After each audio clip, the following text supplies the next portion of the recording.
जय जगन्नाथ जय श्री राधे आपण समस्त को स्वागत करुच्ची आमर ही आध्यात्मिक चैनल शाश्वत विचार को।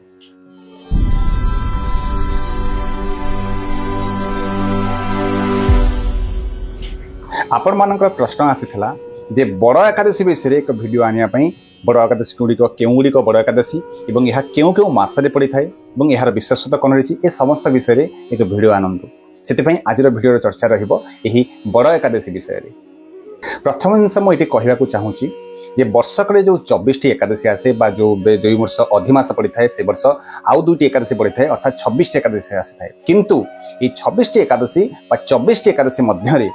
4 गोटी एकादशी को बड़ एकादशी कह जाए। तो अधिकांश लोक मानक मध्य यही द्वंद्व थाए जे निर्जला एकादशी जहाँ कि ज्येष्ठ मास शुक्ल पक्ष पड़ी थाए यही एकादशी मध्य बड़ एकादशी श्रेणी आसी थाए किंतु केबे भी ता नुहे शास्त्र केबे भी ता अनुमति दौनी। निर्जला एकादशी स्वतंत्र महिमा अच्छी स्वतंत्र विशेषत्व रही कहीं गोटे एकादशी जहाँ को जब आप श्रद्धार सहित निष्ठार सहित कर ठीक भाव में पालन कर वर्षकर 24 एकादशी पुण्यफल आपको मिल पार किंतु जो बड़ एकादशी जहाँ कहुए ताहा प्रथम जो बड़ एकादशी कहुए तार नाम हूँ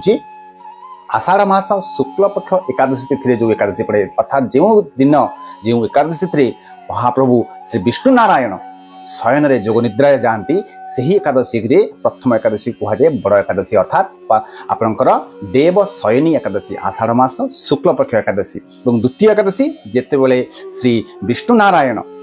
पार्श्व को परिवर्तन कर अर्थात आम ओडिया भाषा जब आम कह पड़ लेउटी था अर्थात जिते निजर पार्श्व परिवर्तन करती केबे करती ना भाद्रव मास शुक्ल पक्ष एकादशी अर्थात यही एकादशी नाम कौन ना पार्श्व परिवर्तनी एकादशी यही एकादशी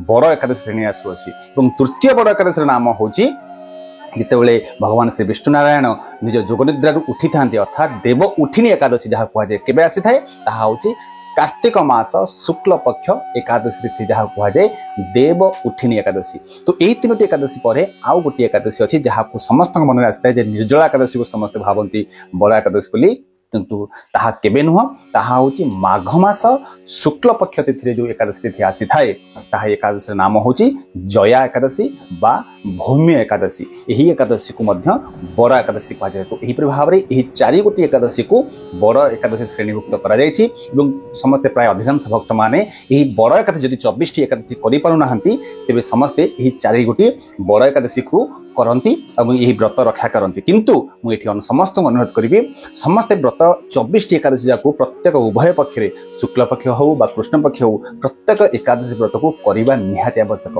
कहीं ना एकादशी व्रत ठार श्रेष्ठ व्रत ए संसार में किसी ना तेणु समस्ते एकादशी व्रत को पालन करूँ एवं भगवान विष्णु शरण में जातु प्यार से कहतु राधे राधे।